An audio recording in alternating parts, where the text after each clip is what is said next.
E nós vamos então hoje passar a mensagem do Evangelho sobre a fé, tá?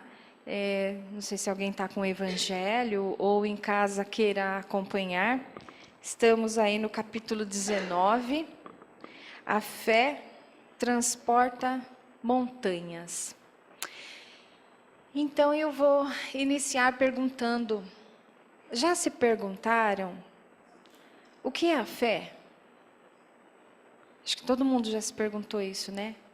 O que é a fé? Porque algumas pessoas até nos perguntam, eu não sei o que é fé, em orientação, né? Já ouvimos, eu não sei o que é ter fé. A gente se compadece, né? Com uma pessoa que ainda não consegue ter fé. Mas o Evangelho vai nos dar algumas explicações hoje. Então vamos lá?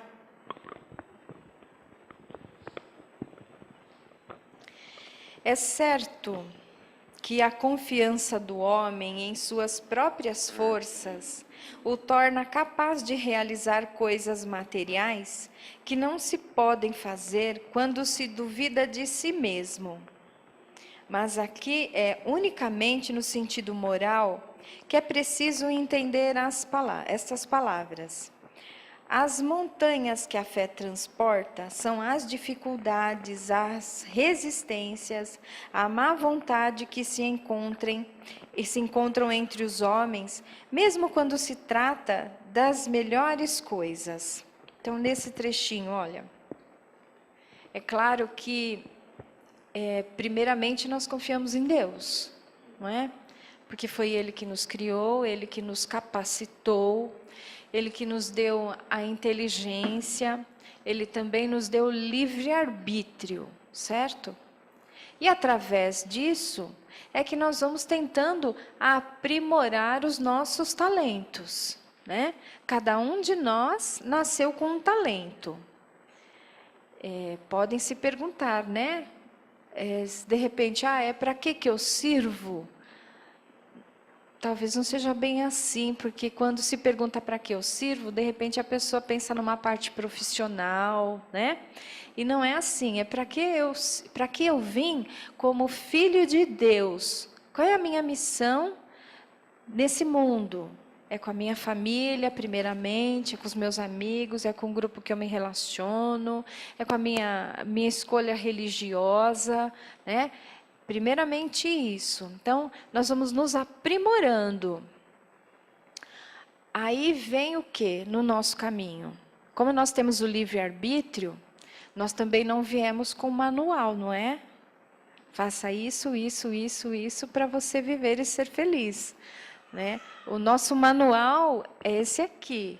São leis morais, mas nós não viemos com material, com manual de uso, né, para que a gente nunca erre na nossa vida.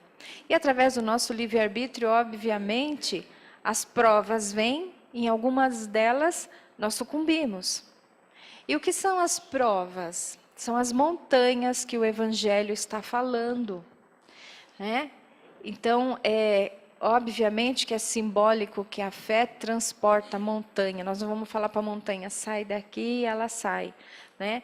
É simbólico. Então, as montanhas são os nossos problemas diários, que nós, ora, estamos muito bem, estamos felizes, estamos de bem com todo mundo. Daqui a pouco acontece um reboliço na família, ou no nosso trabalho, ou no nosso grupo de amigos, né? Acontece alguma situação que nos tira fora do sério, e aí sim, é uma montanha que a gente vai ter que transportar. E como transportar essa montanha, né? Entrando em oração, porque a oração é que nos faz entrar em contato direto com a nossa espiritualidade, tá? Na nossa oração nós buscamos diretamente por Deus, mas aprendemos na doutrina kardecista que existem hierarquias. Assim como existe a hierarquia aqui na Terra, existe uma hierarquia espiritual. Então, quando nós falamos com Deus, quem primeiro ouve o nosso pedido é nosso anjo da guarda, ou nosso mentor, né? E assim é avaliado se ele pode resolver e nos intuir muito bem.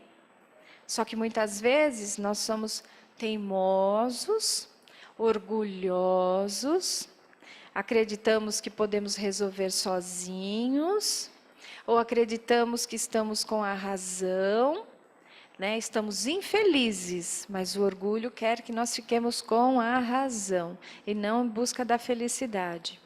Então, o que que o nosso mentor ou o nosso anjo da guarda faz? Ele vai lá no meu amigo e fala para ele, intui ele o que ele tem que me falar, porque o meu próprio mentor eu não estou ouvindo, porque o meu orgulho tampou os meus ouvidos. Então, ele vai falar com ele, aí esse meu amigo vem e fala tudo para mim. Tudo que eu precisava ouvir do meu mentor, do meu anjo da guarda, eu vou ouvir pelo meu amigo. Aí, quem sabe, meu amigo, eu vou ouvir, né? Porque ele está na mesma faixa que eu vou ouvi-lo. E aí, sim, eu posso colocar a minha fé em prática, né? Atuando novamente nas minhas orações e me avaliando como pessoa, trabalhando esse chamadinho de orgulho que a gente tem, né? Tem um palestrante que veio aqui uma vez e falou, o tema da palestra dele é assim, você quer ter razão ou você quer ser feliz? Enquanto nós procuramos pela razão, nós vivemos infelizes, né? Então, se a humildade entrar na frente, nós vamos ser felizes. No outro sentido, entende-se como fé a confiança que se tem no cumprimento de uma coisa, na certeza de atingir um objetivo,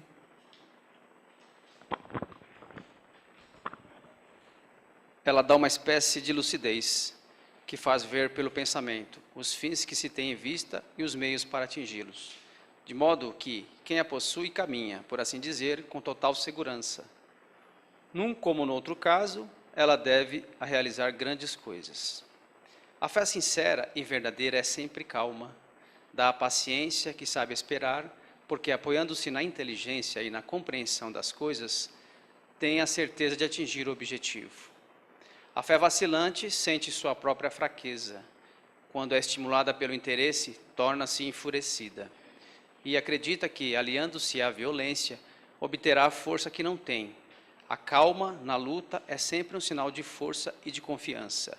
A violência, ao contrário, é uma prova de fraqueza e dúvida de si mesmo.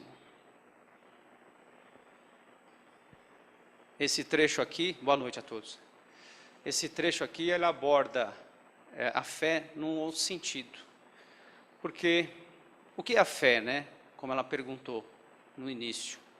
A fé é uma coisa, acho que imprescindível na vida de todos nós. Porque o homem sem fé, ele não tem um norte, não tem uma referência, não tem sentido na sua vida. E até para duvidar, você também tem que ter fé. Fé de que nada existe. Fé de que tudo é apenas produto da razão humana. Então, a fé é realmente uma coisa fundamental para que a gente se sinta com coerência, que a gente se sinta com sentido na vida. E interessante que esse tema foi a primeira palestra que eu fiz aqui na casa, porque, na verdade, todos nós estamos em busca de um caminho. E quando eu entrei na casa, eu queria encontrar uma resposta para as minhas dúvidas, que são muitas e ainda são, porque nós estamos em eterna evolução e nunca saberemos de tudo, porque só o Pai sabe de tudo. E hoje eu tenho essa noção, mas antes eu queria encontrar as respostas, aquelas básicas que todos nós temos, né? De onde eu vim, para onde eu vou, por que estou aqui, qual é o sentido da vida, né? Então, eu sempre andei buscando isso. E me sentia uma pessoa um tanto quanto sem fé. Embora já tenha lido e estudado muitas coisas, eu nunca tinha encontrado algo assim que me trouxesse as respostas. E hoje, acredito que estou nesse caminho.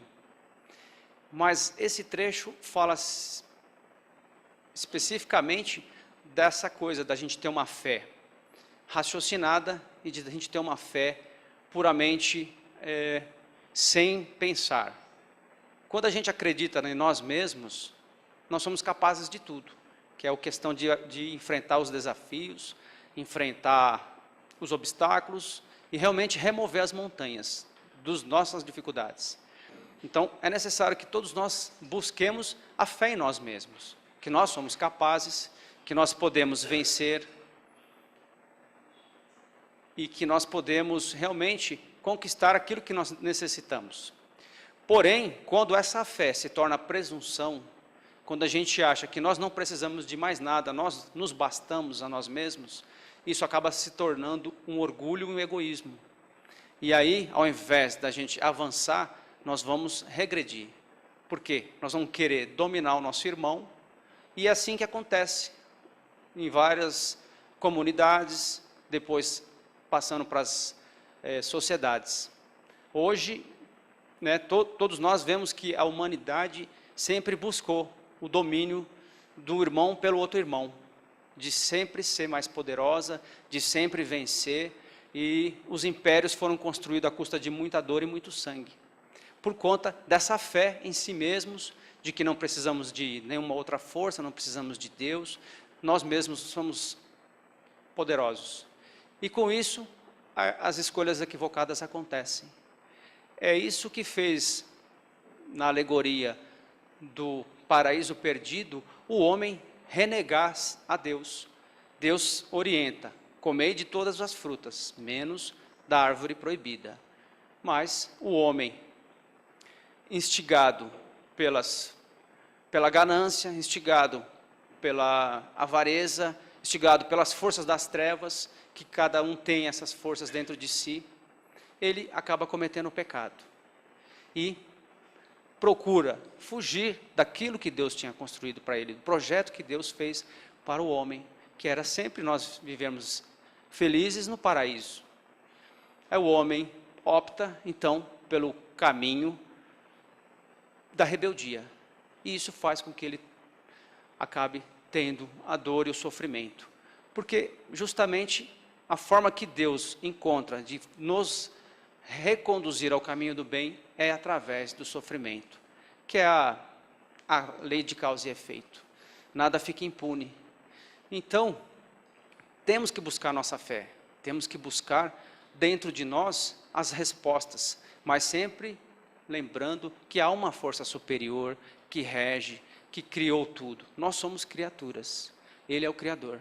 Então nós temos que buscar fazer a sua vontade, e assim seremos realmente felizes, e assim encontraremos as respostas, e assim conseguiremos suportar as dificuldades, que são sempre momentâneas, são sempre passageiras, e geralmente é fruto das nossas inconsequências. Porque se a gente analisar, não existe nada que esteja acontecendo que a gente de alguma forma ou de outra causou. E se não foi nada aqui, foi em uma outra existência. Isso que a nossa doutrina ensina e traz as respostas que a gente tanto procura. Portanto, gente, a fé tem que ser raciocinada, nós temos que acreditar porque compreendemos, e temos que buscar a humildade, porque quanto mais aprendemos, mais necessitamos aprender. E assim encontraremos o verdadeiro caminho da paz, da tranquilidade, da fraternidade e do amor. Então, a fé tem que ser interior e nunca deixar a gente se sentir superior. O poder da fé é demonstrado direto e especialmente no magnetismo. Por ele, o homem age sobre o fluido, agente universal. Modifica-lhe as qualidades e lhe dá uma impulsão, por assim dizer, irresistível. Aquele que, a um grande poder fluídico normal, juntar uma fé ardente, pode unicamente pela vontade dirigida para o bem, operar esses fenômenos especiais de cura e outros mais, que antigamente eram tidos como prodígios. E, no entanto, são apenas o efeito de uma lei natural. Esse é o motivo pelo qual Jesus disse aos seus apóstolos: se não os curastes, é porque não tinhais fé. Bem, Hoje em dia, a gente vai pegar pelo lado prático, né? As pessoas que a gente conhece, eu não sei se é a mesma coisa que vocês, mas a maioria das pessoas que eu conheço tem um timbre negativo. São raras algumas que você conhece que são assim, pensam positivo, que são felizes, que não tem medo, que vai em frente, né? Que faz as coisas, né? Então, isso é o lado da fé humana, né? Que a gente tem que ter. A fé, por exemplo, a pessoa trabalha, tem que ter fé no seu trabalho, tem que estudar, tem que se esforçar, né? E esperar a ajuda de Deus, que ajuda-te que o céu te ajudará. Então muita gente não acredita em si mesmo, né? Às vezes vai fazer uma entrevista de emprego, hoje está tão difícil, né? Aí a pessoa já vai com aquele negativismo, tem umas 50 pessoas aí para fazer entrevista, eu vou lá, mas não vou conseguir, porque vai ser muito difícil e tal. Mas se a pessoa tiver assim, além da fé, se preparar para isso, né? Tiver vontade, falar, não, eu vou enfrentar, eu vou nessa posição que eu quero entrar, eu vou estudar, vou em frente, a pessoa vai lá e vai conseguir, mesmo com as dificuldades que nós temos, né? No caso eu vejo muitas pessoas também, conheço pessoas próximas a mim, que mesmo a gente conversando, trocando umas ideias, vamos dizer assim, mesmo assim a pessoa não se desfaz desse tipo de pensamentos. Pensamentos sobre doença, sabe? A pessoa que pensa que é doente. Eu tenho isso, tenho aquilo, tenho não sei o quê. Aí vai nos médicos lá, faz exame, a pessoa não tem nada. Os médicos olham e falam assim, não tem nada, né? É psicológico. Mas de tanto a pessoa persistir nesses pensamentos negativos de que tem algum tipo de doença, ela vai acabar plasmando, né, dentro do seu corpo perispiritual uma doença. E logo, logo vai ter uma doença física mesmo, né? Então a fé também tem os dois lados. Tem o lado bom, né? E tem o lado ruim, né? Se você tiver assim, aquela fé que você está doente, você vai acabar ficando doente. Então se você tiver uma fé que você está bem, né? Mesmo que você tiver todo mundo tem, principalmente quem já vai chegando numa certa idade, como eu, né? Depois dos 60 anos, o que vai acontecendo? O corpo já vai ficando mais frágil, a gente vai acontecendo sempre alguma coisa, mas se você tiver fé, fizer as coisas direitinho, alimentação, caminhada, como os médicos pedem para a gente, né? E tiver fé naquilo que os médicos que são enviados de Deus também aqui na Terra para nos ajudar, cuidar da alimentação, não comer coisas muito fortes, muito gordurosas, porque o metabolismo é mais devagar. Então você vai ter uma qualidade de vida, mesmo você tendo uma certa idade, uma qualidade de vida melhor. Vai passar por algumas coisas, mas hoje em dia Deus permitiu e nos ajudou, o homem se desenvolveu, que a medicina tá bem avançada, até a expectativa de vida do brasileiro aumentou muito nos últimos anos. E tem aquela fé também, como a gente leu aqui, todos nós temos poder. Jesus nos disse, vós sois deuses. Todos nós temos o nosso magnetismo, né? Por exemplo, eu vou dar um exemplo já desde o começo. O que acontece com uma criança quando é pequenininha? O que ela tem normalmente? Dorzinha na barriga, né? O que a mãe da criança faz quando a criança tem a dorzinha na barriga? Ela faz um carinho, né? Passa a mão e nesse passar a mão aqui, o que ela está fazendo? Ela está emitindo um magnetismo, dando um passe, na verdade, na criança. E a criança se sente aliviada. Então nós temos todos nós, né? Independente de quem quer que seja, nós temos um magnetismo que nós podemos ajudar a nós mesmos e nós também podemos ajudar a outras pessoas, né? Nós temos a nossa mente, né, que exala aquilo que nós somos. Se nós formos pessoas mal-humoradas, pessoas com raiva, com inveja, né? A gente passar num lugar, é quase que mesma coisa que uma pessoa que come muito alho, muita cebola e tem aquele hálito meio desagradável, né? E a gente vai ter um hálito mental. Você vai chegar perto da pessoa, você não vai conseguir ficar próximo da pessoa. Porque aquilo lá, aquela áurea daquela pessoa, aquele hálito mental de ódio, de raiva, ele vai, você chegou perto, você vai sentir, não vai se sentir agradável, né? Ao contrário de pessoas amorosas, se a gente puder citar Chico Xavier, por exemplo, dizem que onde Chico estava, assim, a sua áurea se expandia tanto de amor, de carinho, que aquela grande multidão já se sentia bem ali próximo de Chico Xavier, né? Jesus, então, nem se fala, né? A autoridade moral e a força do amor que Jesus tem, né? E na época que ele viveu aqui na Terra, né? Até em alguns filmes passa, né? Que Jesus chegava e falava uma determinada, naquele filme Ben-Hur, por exemplo, em que um escravo lá que ia ser embarcado nas galés, Jesus vai chegando próximo e a pessoa pede água e o soldado querendo dar esse escravo com rei. Jesus vai lá, pega a água, o soldado fica estático, né? Sem nenhum poder de reação, pelo poder moral irresistível que Jesus já tinha sobre espíritos inferiores que somos, né? E naquelas condições que estavam naquele momento, aquele soldado. Então, nosso magnetismo, a nossa fé, o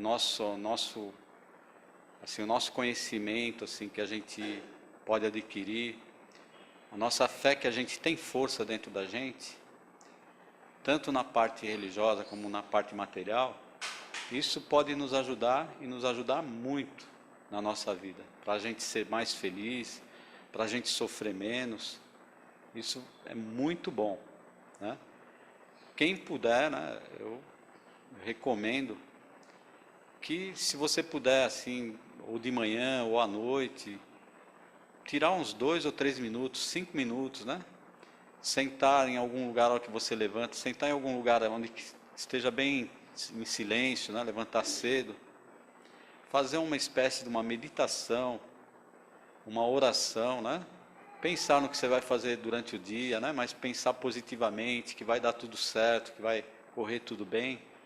Vai ver como as coisas vão melhorando, vão se modificando, vão se harmonizando, né? Pensar naquela pessoa que está problemática com você, pensar no bem, passar um bom pensamento, mesmo que você tira aquela mágoa do seu coração, passa um bom pensamento para a pessoa. Você vai ver como você vai se sentir melhor. Amanhã ou depois as coisas vão mudar, né? Em vez de... Jesus disse também, reconcilia-te com teu adversário enquanto estás a caminho com ele, para que não venha o juiz, né? E que não sejas também condenado. E não sairás de lá, né? Tem a complementação, enquanto não pagares o último ceitil. Então nós estamos aqui na Terra, né? Embora a gente saia aqui na rua ou veja na televisão uma coisa diferente, mas nós estamos aqui para nos regenerar, para nos melhorar. Então aqui dentro da casa espírita e em outros lugares, né, não só aqui, é uma ótima oportunidade da gente adquirir um conhecimento para que a gente possa, aos poucos, né, a gente não muda de uma vez, mas aos poucos ir se modificando, se melhorando, para que nós possamos ser felizes, menos doença, menos tristeza, menos raiva, menos ódio, mais amor, mais alegria, mais harmonia dentro dos nossos corações, mais fé em Deus, mais compreensão, mais razão, assim, e vai ver que todas as coisas nas nossas vidas vão melhorar e vão se modificar em tudo. Como estamos fazendo o Evangelho, Nós vamos levar a luz desse evangelho lá para o nosso lar agora, tá bom? Então fechem os olhos. Quem está em casa também nos acompanhe com essa energização do lar. Feche seus olhos. Vamos nos envolvendo com Jesus, com todos os seus mensageiros de luz. E como sabemos que somos deuses, que também temos os nossos poderes para o bem, unidos com a luz, com o amor, nós vamos mentalmente até a nossa casa agora. Desde o portão da entrada, o caminhar até chegarmos à porta da entrada. E vamos levando o pensamento a todos os cômodos que tem na nossa casa. A energia que se gerou aqui do Evangelho de Jesus está nos acompanhando mentalmente. E esta energia vai fortalecer o nosso lar de amor. Então vamos caminhando, levando para dentro da nossa casa essa energia positiva, essa energia amorosa, essa energia harmoniosa. Luz, muita luz. Muita luz em todos os ambientes, clareando, envolvendo, harmonizando. E assim também a todos aqueles que lá estão, nossos familiares. Todos vão sendo tocados por esta luz. E nós vamos pedindo a essa espiritualidade amiga, nos seguindo pelo nosso pensamento, que fluidifique as nossas águas em nossa casa, no filtro, na torneira, no galão de água, na água que está na geladeira, na caixa d'água. Que esses fluidos benéficos e salutares de saúde, de harmonia,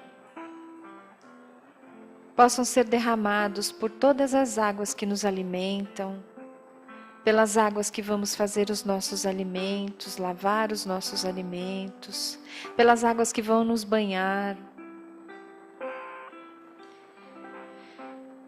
Que todas possam ser beneficiadas com essa energia benéfica e maravilhosa, gerada aqui de uma oração, de uma prece, de um estudo do Evangelho e principalmente dos nossos pensamentos unidos para o bem. Então nós agradecemos a essa espiritualidade amiga por todo esse trabalho que estão fazendo em nossos lares, estão fazendo aqui nesta casa, estão fazendo com cada um de nós neste momento. Estamos recebendo as bênçãos de Jesus. Muita gratidão, Senhor, por tudo que recebemos neste momento. Graças a Deus.